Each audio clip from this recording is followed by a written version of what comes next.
A gente acompanha agora a segunda parte da reportagem especial sobre a revitalização do bairro Floresta de Porto Alegre. Antes, reduto de fábricas, ele andava abandonado, mas agora ganha uma agitação cultural e criativa.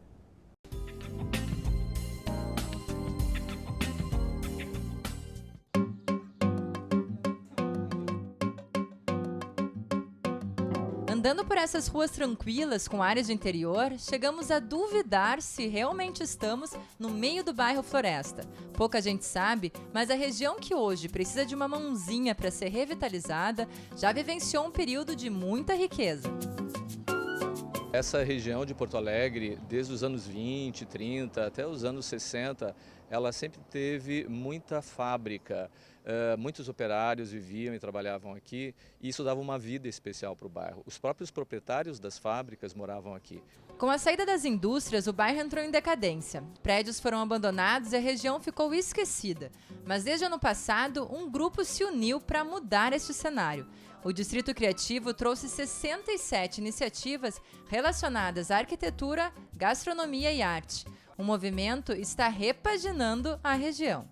A gente quer trazer essa nova indústria, que é a indústria da criação, das ideias, da cultura, da gastronomia, das experiências, e dessa forma trazer vida de novo para esse bairro e transformar ele, que tem uma localização privilegiada, quer dizer, a gente está a poucas quadras do Moinhos, da Independência, muito próximo do centro.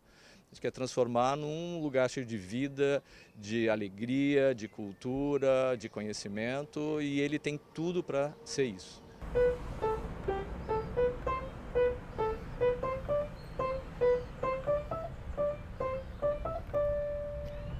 Mesmo quem não tem o menor talento como eu, pode usar esse piano que fica aqui bem no coração do Distrito Criativo. Essa é só uma das várias iniciativas para revitalizar a região. A Galeria Bolsa de Arte é uma das mais importantes da região sul. Ela atua há 34 anos no meio artístico, trazendo exposições e representando artistas no Brasil e no exterior. Há 4 anos, trocou o bairro Moinhos de Vento pelo Floresta.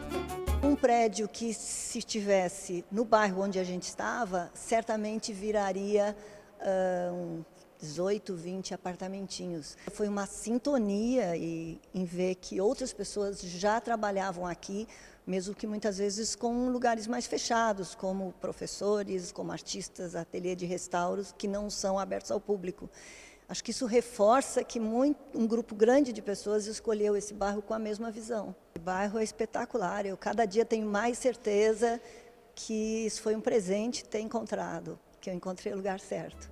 Já outros acabaram de chegar. O estilista Vitor está há apenas 2 meses compartilhando o espaço La Casa de Pandora com outros artistas. O espaço da Casa de Pandora ele é um espaço multifuncional e catalisador de projetos. Na verdade, é fazer um aprendizado com várias pessoas de diferentes áreas que tenham uma ligação dentro da economia criativa. E como boas ideias não podem ficar restritas a projetos pequenos, Jorge sonha alto. E o que a gente está fazendo também é trabalho de internacionalização, ou seja, contato com outros locais assim, em outros países e cidades, por exemplo, Barcelona, por exemplo, China, inclusive, a gente está fazendo contatos, porque a gente é um projeto local, mas ele tem que se relacionar com a cidade como um todo, com o estado, com o país e mesmo com outras cidades, porque na Argentina tem cidades assim, em várias cidades do mundo, na Inglaterra, na Espanha, você encontra esse mesmo modelo.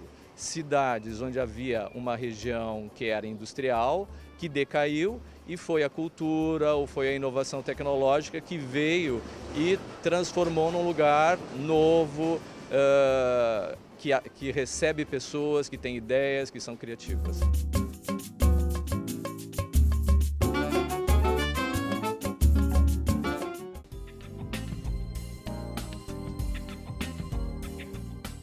A gente volta a falar sobre elevadores aqui no Imóvel Class TV. Estamos conversando com Luciano Grando, presidente da Associação Brasileira de Engenheiros Mecânicos, seção Rio Grande do Sul. Luciano, a gente já falou um pouquinho sobre o funcionamento, o sistema dos elevadores. Eu acho importante a gente falar sobre fiscalização. Porque quando um prédio é construído, certamente vai um engenheiro, né, um técnico, para avaliar a capacidade, quantos elevadores, qual a capacidade. As empresas geralmente são empresas muito sérias que trabalham nessa área, né? Mas aí o elevador é instalado e aí o que acontece depois com o passar dos anos? Quem é que naquele prédio fica responsável para que haja uma vistoria naquele elevador? Até porque, no caso que a gente viu desse elevador que caiu, havia uma vistoria regular, né? Hoje está muito na mão das empresas executarem o serviço, né? Com qualidade. E do outro lado, o contratante, o cliente, é um leigo, né? Um condomínio que não tem um conhecimento para fiscalizar aquele serviço, para verificar se está sendo bem feito, né? A gente carece, do meu ponto de vista, de uma fiscalização pública, né? Que possa ter um órgão que você tem alguma dúvida com o elevador, questione, possa ir alguém olhar se está tudo ok, né? E nesse sentido existe a tramitação de um projeto de lei aqui em Porto Alegre, está na Câmara Municipal, que a ABMEC apoia esse projeto, criando justamente essa melhoria na legislação, na fiscalização dos equipamentos, né? A gente tem hoje a relação empresa-cliente, que é um condomínio. Quer dizer, o condomínio, o máximo que pode fazer no papel do síndico ou do gestor é cuidar da frequência e da regularidade, mas ele precisa de uma empresa especializada que faça isso. Claro, é sempre aconselhável que ele contrate uma empresa especializada, uma empresa que ele tenha indicações, que ele conheça o trabalho, né, que tenha uma estrutura mínima de técnicos, de veículos, né, de acomodações físicas, né? Então isso pode ser verificado, né, para a gente não contratar como a gente chama, uma empresa que é um técnico, né? A gente tem que ter uma estrutura empresarial que suporte esse serviço, né? E as eventualidades que possam ocorrer. O CREA, nessa fiscalização, tem o papel de fiscalizar o exercício profissional, se existe um engenheiro responsável técnico por aquela obra ou serviço, no caso da manutenção do serviço. Mas o CREA não possui a incumbência de avaliar a qualidade do serviço. Então, a qualidade do serviço que requer ter algum corpo em órgãos públicos que possam fazer isso, né? Ou mesmo outros profissionais que possam fiscalizar esse serviço que está sendo feito. E como é esse projeto de lei da associação? Qual a ideia de vocês? Que isso ocorra de que maneira? Porque geralmente quando se coloca uma lei, né, um projeto de lei, às vezes há muitas ideias excelentes, né, mas sempre se coloca a questão, mas não tem como fiscalizar, quem vai fiscalizar? A ideia desse projeto é muito parecida com o que já se aplica em São Paulo e Rio de Janeiro. Uma coisa é a manutenção preventiva mensal, que é feita regularmente, que hoje a gente já tem isso na legislação municipal. Nós estamos propondo criar a figura da inspeção anual, que é uma inspeção mais criteriosa, né? E essa inspeção é assinada pelo engenheiro responsável técnico do equipamento ou por quem for contratado para fazer essa inspeção, atestando toda a segurança e conformidade daquele equipamento com as normas técnicas, ou caso contrário, mostrando o que precisa ser corrigido, né?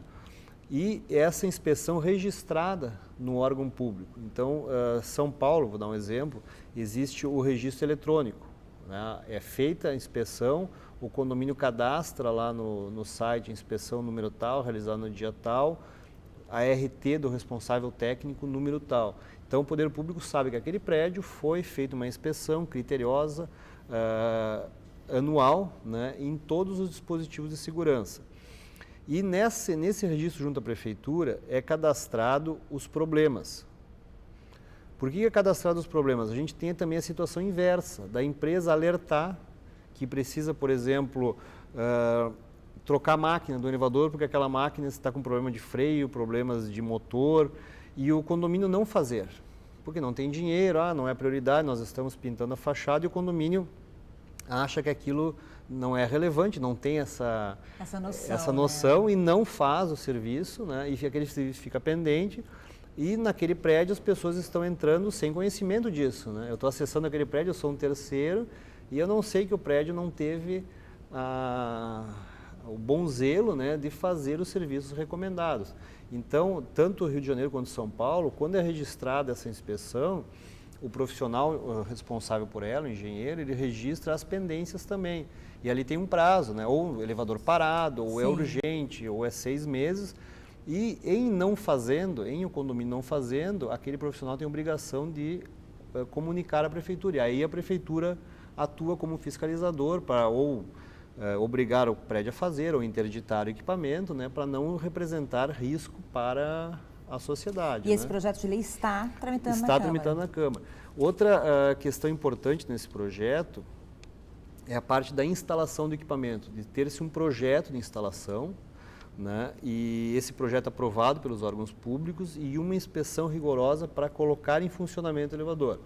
Okay. Talvez essa falha da placa que estava lá não tivesse ocorrido, porque eu acredito que aquela placa seja original de quando o elevador foi instalado, uns 20 anos atrás. Porque naquele caso existe um elevador de 8 pessoas, que é esse que houve o acidente, e 2 de 12. Então, a confusão pode ter ocorreu em função daqueles do lado. Sim. Claro que quando foi instalado o elevador houvesse uma inspeção rigorosa para liberar esse elevador ao uso, talvez isso não tivesse acontecido. Né? Tá certo. Luciano Grando, presidente da Associação Brasileira de Engenheiros Mecânicos, seção Rio Grande do Sul. Muito obrigada pela entrevista, pelos teus esclarecimentos. Muito obrigado. Bom dia. Daqui a pouquinho a gente passeia pela decoração de Natal dos shopping centers. Os espaços se transformam para levar o público a uma atmosfera encantadora.